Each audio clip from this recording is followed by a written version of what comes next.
A'udzu billahi minasyaitonir rajim. Bismillahirrahmanirrahim. Alhamdulillahi rabbil alamin bari'il khalaiqi ajma'in. Wa sallallahu ala khairi khalqihi Muhammadin wa alihi at-tayyibin at-tahirin. Amma ba'd. Rabbi antiqni bil huda wa alhimni taqwa. Assalamualaikum warahmatullahi wabarakatuh. Para pemirsa yang dimuliakan oleh Allah, sebagaimana biasa sebelum kita melanjutkan materi pelajaran nahwu, kita akan murajaah sejenak, mengingat kembali beberapa materi yang sudah kita pelajari bersama pada pertemuan yang sebelumnya. Di mana pada pertemuan sebelumnya kita telah belajar bersama tentang bagian ketiga dari tanwin, karena tanwin itu memiliki 4 bagian. Yang pertama disebut dengan tanwin tamkin, kemudian yang kedua disebut dengan tanwin tankir, kemudian yang ketiga disebut dengan tanwin muqabalah. Apa yang dimaksud dengan tanwin muqabalah? Yang dimaksud dengan tanwin muqabalah adalah tanwin yang masuk di akhir huruf dari jamak muannats salim.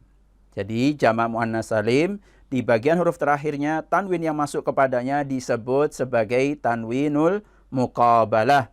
Dan kemarin kita telah belajar bersama, pada pertemuan sebelumnya telah kita pelajari bersama tentang apa yang dimaksud dengan jamak muannats salim dengan panjang lebar. Di mana tanwin yang masuk kepada jamak muannats salim tersebut adalah padanan dari nun yang ada di jamak mudzakar salim.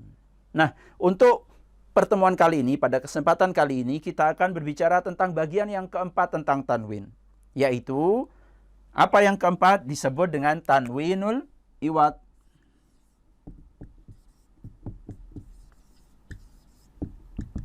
Nah, tanwin iwad.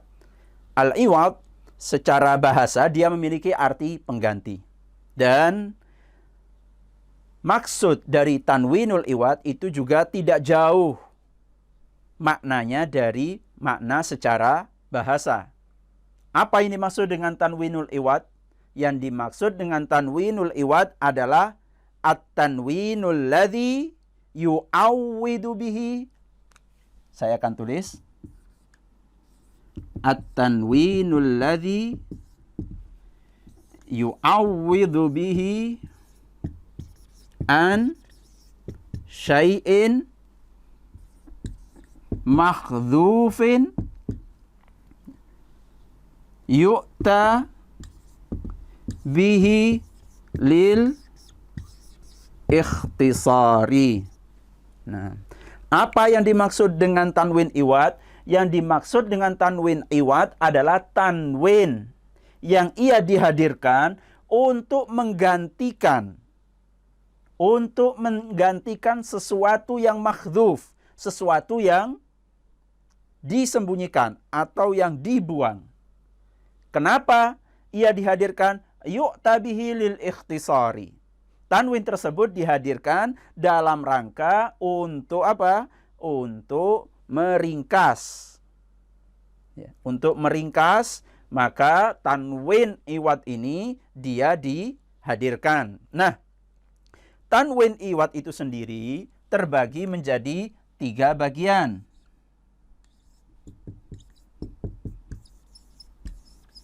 Tanwin iwad itu sendiri terbagi menjadi 3 bagian. Yang pertama disebut dengan tanwin iwad an harfin wahidin. Ya. At-tanwinul ladzi ya'ti iwadan an harfin wahidin.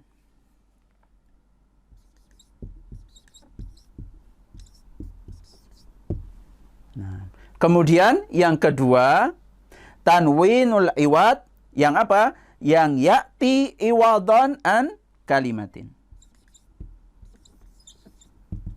Nah, dan yang terakhir, yang ketiga adalah tanwinul iwad alladzi ya'ti, yang dia dihadirkan ya, iwadan an jumlatin. Ada 3 bagian tanwin iwad. Tanwin iwad itu yang pertama, tanwin yang menggantikan. Apa yang digantikan? Yaitu satu huruf saja. Jadi ada satu huruf yang huruf tersebut dibuang dan yang menggantikan posisinya adalah tanwin ini. Itu disebut dengan tanwinul iwad. Tanwinul iwad dari bagian yang pertama menggantikan huruf yang satu. Jadi ada satu huruf yang dibuang dan huruf yang dibuang itu diganti dengan kita menghadirkan tanwin tersebut. Nah, saya akan fokus pada bagian yang pertama terlebih dahulu. Saya akan fokus tentang apa? Tanwinul iwad alladzi ya'ti iwadan an harfin wahidin. Tanwin iwad yang dia dihadirkan karena dia menggantikan apa? Karena dia menggantikan satu huruf yang dibuang. Seperti di dalam kata ghawashin. Ya. Seperti di dalam kata ghawashin.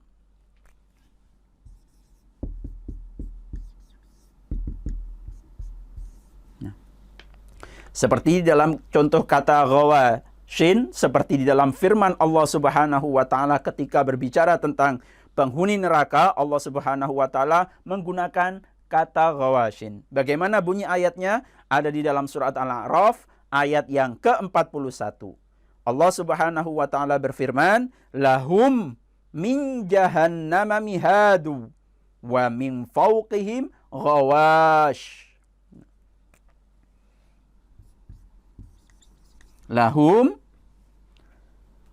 min jahannam mihadun wa min fawqihim ghawash.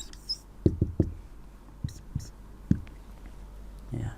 Apa maknanya? Bahwa mereka yang berada di dalam neraka, penghuninya, itu mereka tikar tidur mereka, alas mereka adalah api. Api neraka. Yang akan menjadi lahum untuk mereka, ya, min jahannama mihadun, bahwa yang menjadi alas untuk para penghuni neraka kelak adalah dari api neraka. Jadi berupa api neraka. Wa min fawqihim ghawashin, ya, dan di atas mereka, ya, ada yang menutupi, ya. Yang menutupi mereka itu juga ternyata adalah api. Jadi mereka, para penghuni neraka, baik di bagian bawah mereka maupun yang ada di bagian atas mereka, kesemuanya adalah api. Mereka diliputi dengan api neraka Jahannam. Wa na'udzubillah min dzalik. Nah, kita kembali lagi tentang kalimat ghawashin. Kalimat ghawashin, tanwin yang ada di dalam kata tersebut ini disebut dengan tanwin iwad. Bagaimanakah penjelasannya? Penjelasannya bahwa kalimat ghawashin ini aslinya adalah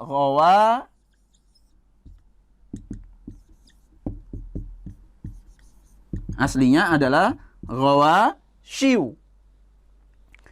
Sekali lagi, kalimat ghawashin ini asli kata tersebut adalah ghawashiu. Apa yang dimaksud dengan ghawashiu? Ghawashiu itu adalah jamak dari kata ghasyiyatun. Ghasyiyatun itu adalah yang menutupi, yang meliputi. Itu disebut dengan ghasyiyatun, jamaknya adalah ghawashiu. Dan kalimat ghawashiu ini, ya, kalimat ghawashiu ini mengikuti wazan fawa'ilu. Dia ala wazni fawa'ilu. Dia ikut wazan fawa'ilu. Dan ia masuk kategori isim ghairu munsharif. Kemarin sudah sempat kita bahas pada beberapa pertemuan yang lalu tentang apa yang dimaksud dengan munsharif dan ghairu munsharif. Dan tidak ada salahnya jika saya ingin mengajak para pemirsa untuk mengingat kembali apa yang dimaksud dengan isim ghairu munsharif. Nah, agar nanti kita bisa memahami tentang asli dari kata ghawashin ini. Nah, al-ismu ghairu al-munsharif. sharif. Apa yang dimaksud dengan isim ghairu munsharif? Yang dimaksud dengan isim ghairu munsharif adalah isim yang tidak bisa kemasukan fathah dan juga tidak bisa kemasukan tanwin. Jadi isim yang tidak bisa kemasukan kasrah dan juga tidak bisa kemasukan tanwin. Mala yalhaquhu al-kasru. Nah, yang tidak bisa kemasukan tanwin, ya, walat, yang tidak bisa kemasukan kasrah, walat tanwin. Dan juga tidak bisa kemasukan tanwin. Jadi kalimat ini, ya, kalimat yang di isim ghairu munsharif itu harus dibaca dhamma atau dibaca fathah. Tidak bisa dibaca dengan kasrah. Itu disebut dengan isim ghairu munsharif. Selain itu, dia juga tidak bisa ditanwin. Ya. Seperti kalimat Ibrahimu. Ya. Kalimat Ibrahimu tidak dibaca Ibrahimi, namun ia hanya dua bacaan, Ibrahimu atau Ibrahima. Nah, itu masuk dalam kategori isim ghairu munsharif. Seperti kalimat nama Ahmad. Nah, kalimat Ahmad itu tidak bisa ditanwin. Bacaannya adalah Ahmadu atau Ahmada. Hanya itu saja bacanya. Nah, apabila ada isim ghairu munsharif semacam ini, apabila ada isim yang tidak bisa kemasukan kasrah dan tidak bisa ditanwin, maka ia terkategorikan sebagai isim ghairu munsharif. Nah, kalimat ghawashiyu tadi saya katakan ia mengikuti wazan fawailu. Dia mengikuti wazan fawailu, dan ketika mengikuti wazan fawailu maka ia terkategorikan sebagai isim ghairu munsharif. Nah, karena isim ghairu munsharif itu banyak. Nah, karena isim ghairu munsharif itu banyak. Salah satunya adalah jamak, bentuk jamak, ya, bentuk jamak yang mengikuti wazan, ya, yang mengikuti wazan fawailu, ya, yang mengikuti wazan mafailu atau yang mengikuti wazan mafailu, ya, yang mengikuti wazan mafailu atau yang mengikuti wazan mafailu.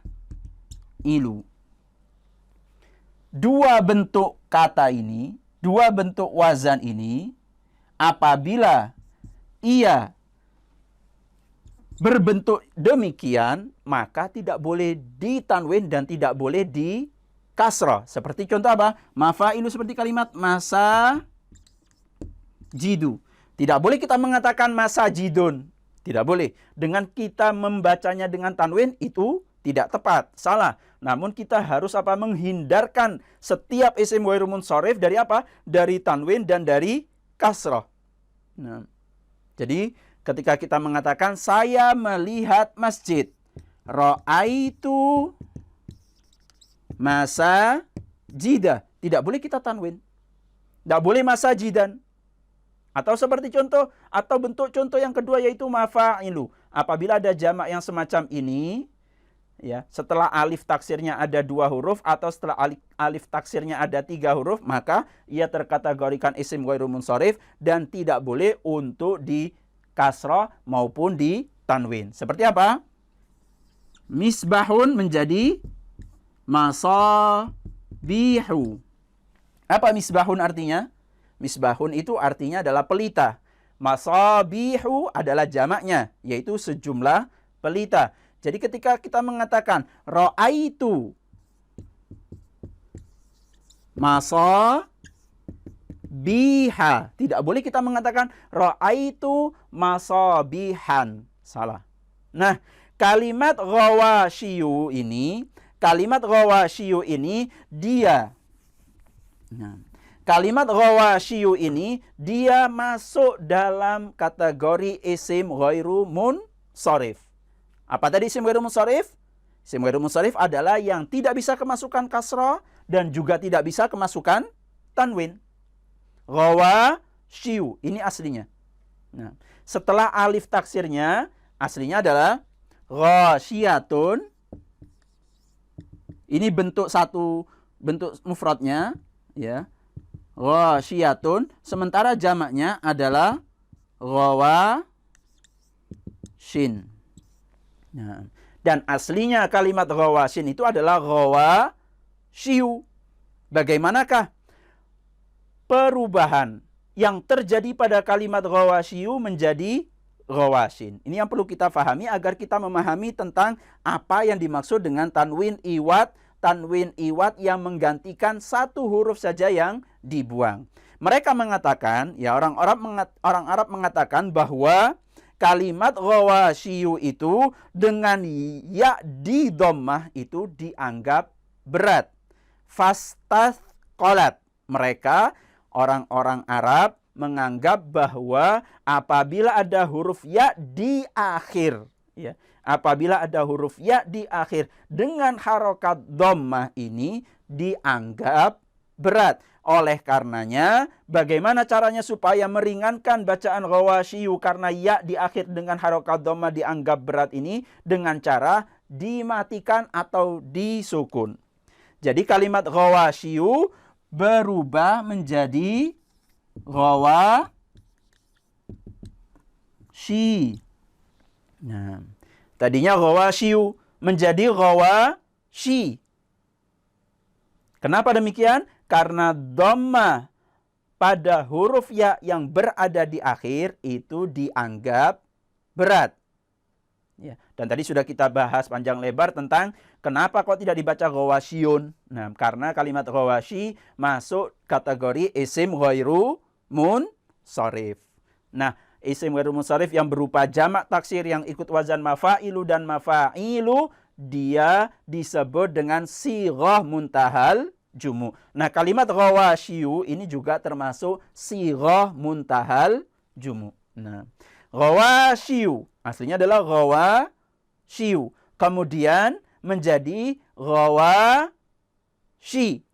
Nah, dengan ya-nya disukun. Kemudian ya-nya dibuang. Kemudian ya yang disukun tadi dibuang menjadi menjadi ghawash. Nah, menjadi ghawash, kemudian diganti ya tersebut dengan tanwin, ya. Diganti ya tersebut dengan tanwin. Ghawashin. Jadi sekali lagi kalimat ghawashiyu itu berubah menjadi ghawashi, kemudian menjadi ghawashin.